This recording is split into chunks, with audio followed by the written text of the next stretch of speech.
Salut tout le monde, comment ça va bien? Alors, une première dans toutes mes séries de vidéos. Là, on va étudier un arrêt de la Cour européenne des droits de l'homme. Oui, c'est une première parce que généralement tout ce qui est droit européen, common law, bref, tout ce qui sort du périmètre du territoire, généralement ça me casse les pieds d'une force incommensurable. Mais bon, là, ça vaut la peine. Donc, c'est la CEDH, enfin c'est la CEDH, qui juge une affaire contre la Lituanie, donc un ressortissant lituanien contre son gouvernement. Qu'est-ce qui s'est passé? Il s'est passé que lors d'une soirée arrosée, sûrement un week-end, c'est pas bien précisé, mais bon, avec les dates on peut peut-être retrouver, que les voisins faisaient trop de bruit, la victime mineure au moment des faits demande, crie par la fenêtre et chute, faites moins de bruit, tu vois le genre. Il est accompagné de sa mère malade et son petit frère de 2 ans. La personne en question, éméchée, monte, défonce la porte de l'appartement, le secoue, le tape, le déshabille, le menace de le violer. Et la police arrive à ce moment-là, donc les menaces n'ont pas été mises à exécution, mais parce que dans les faits, ça a été arrêté par l'intervention des forces de l'ordre. Donc, qu'est-ce qui s'est passé? L'histoire, c'est que, en fait, la procédure était méga longue, je dis ça entre guillemets parce que tu vas voir, mais surtout ubuesque, comme d'habitude, j'ai envie de dire, avec l'administration, parce qu'on lui a fait faire des examens médicaux pour établir ses blessures.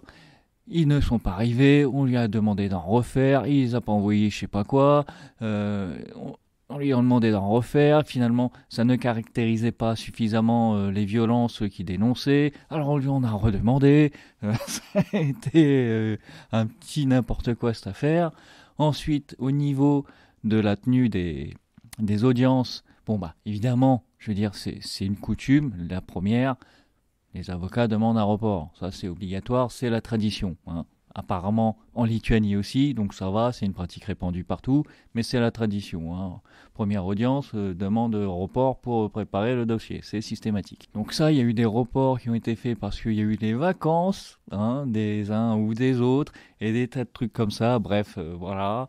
Et finalement, ça a été jugé au bout de 5 ans. Bon, le requérant se plaint de la durée de la procédure, mais quelque part, j'ai envie de dire, 5 ans tout compris, c'est pas...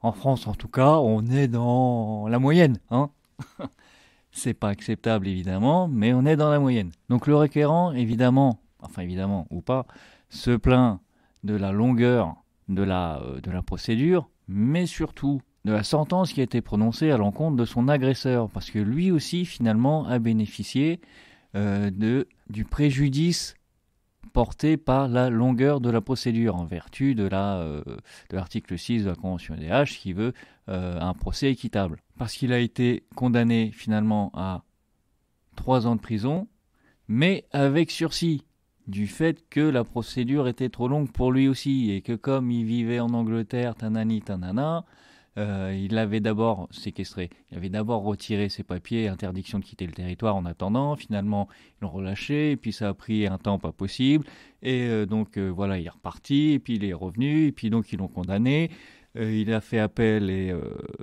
est parti en cassation, donc devant la Cour suprême en Lituanie ça s'appelle, et finalement il a pris ses 3 ans effectivement, mais avec sursis, notamment du fait de la longueur de la procédure. Effectivement, la victime n'est pas contente, et monte l'affaire devant la Cour européenne des droits de l'homme. Celle-ci nous dit que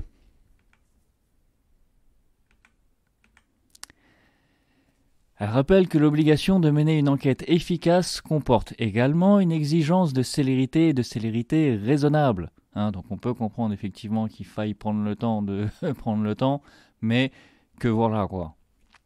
Superbe explication. Ah ouais, j'espère que tu apprécies. Alors là, on est niveau Gilles Verdez. Allez, tac. Petite crotte de nez en passant. C'est pas méchant, Elle continue, la cour, en nous disant que elle a duré, donc la procédure, au total 5 ans et 11 mois. Donc comme je te disais, j'ai envie de dire, en France, on est dans la moyenne. Bon. C'est pas... Mais du coup, on en profite pour remarquer que, selon la Cour européenne des droits de l'homme, ça n'est pas très normal.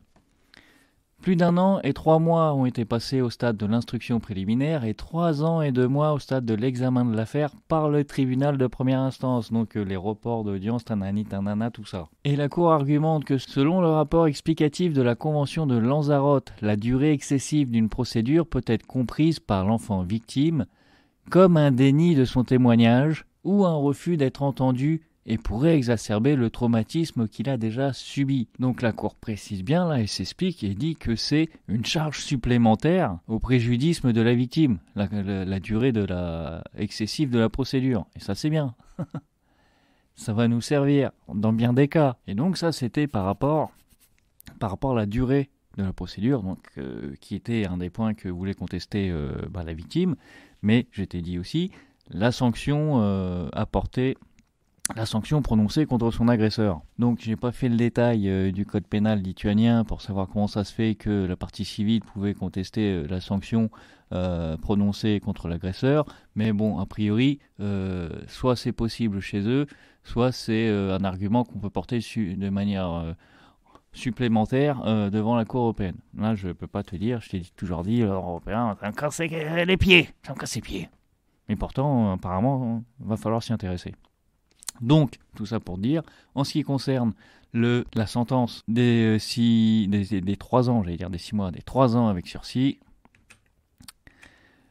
de l'avis de la Cour, une telle sanction ne saurait être considérée comme proportionnée à la violation de l'un des droits fondamentaux du requérant garantis par la Convention. Elle ne saurait être considérée comme ayant l'effet dissuasif nécessaire pour prévenir de telles violations à l'avenir, ni pour être perçue comme juste par la victime, dont ne saurait être considérée comme ayant l'effet dissuasif nécessaire. C'est quand même le but ultime d'une sanction, ni pour être perçue comme juste par la victime, qui est quand même le but de la justice. Et c'est très bien que enfin ce soit écrit noir sur blanc et prononcé par la Cour européenne des droits de l'homme. Il n'était pas trop tard. La Cour complète en disant que on rappelle qu'une dissuasion efficace contre des actes graves tels que des atteintes intentionnelles à l'intégrité physique d'une personne, et là on est sorti du cadre de l'affaire qui concerne un mineur. Donc dans le cadre de l'atteinte à l'intégrité physique d'une personne, c'est difficile à dire, dis-le 10 fois tout de suite très vite, où des valeurs fondamentales et des aspects essentiels de la vie privée sont en jeu, nécessite disposition pénale. Partant, l'octroi d'une indemnisation ne peut être considéré comme suffisant pour l'exécution des obligations d'un État contractant au titre de l'article 3 de la Convention dans des cas comme la présente espèce. Donc effectivement, le coupable, puisqu'il est déclaré coupable, a pris ses 3 ans avec sursis, mais, entre guillemets, la victime a eu une indemnité, 6 000 €, je crois, une histoire comme ça. Et quelque part, on essayait de lui dire que, 6 000 €, quoi. La Cour dit non. C'est pas parce qu'il a été indemnisé de 6 000, 10 000, 20 000, 45 000 que ça peut être considéré comme suffisant pour l'exécution des obligations, pour respecter la Convention européenne des droits de l'homme, donc pour le respect de l'article 3, là notamment. Et donc, ce qui est intéressant dans cette affaire, c'est que je te l'ai dit au début, c'est que ça a mis en balance 2 articles de la CEDH, le 6, le 3. Le 3 que je vais te montrer, c'est sur les violences, d'une manière générale. Et le 6, le droit à un procès équitable. Donc les 2 parties bénéficient. Souvent, c'est ça qu'on met en balance. Oui, mais les droits de l'accusé, tout ça, procès équitable. Et là, ces 2-là étaient en balance. Et ce qui est ressorti, c'est que malgré ça, le fait d'être indemnisé, notamment suite à des violences, ne peut être considéré comme étant suffisant pour éviter la récidive, tout simplement, pour avoir un effet, pour que la sanction soit effective. Et en conclusion de tout ça, la Cour déclare qu'il y a donc eu violation de l'article 3 de la Convention sous son volet procédural.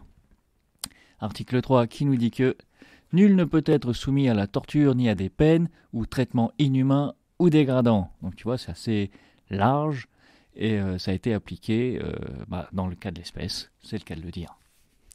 En ce qui concerne l'article 3, Donc la Cour a mis en ligne un guide sur l'article 3 de la Convention européenne des droits de l'homme en 44 pages, même pas. Donc il compte les pages blanches, hein, il me semble, là-dessus.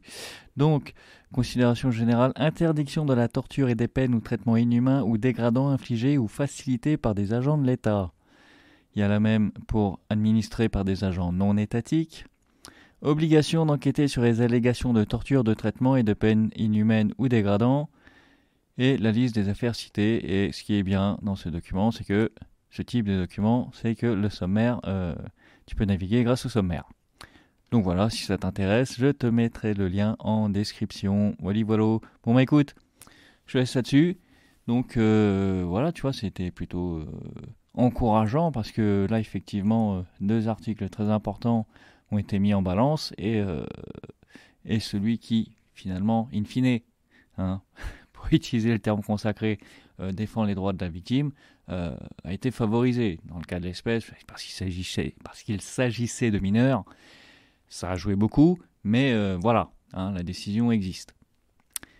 Donc je te laisse là-dessus, je te dis à bientôt. Et ça avance hein, pour tout le reste, hein, notre affaire pour Mickaël, ça avance, t'inquiète. Allez, ciao ciao, à plus.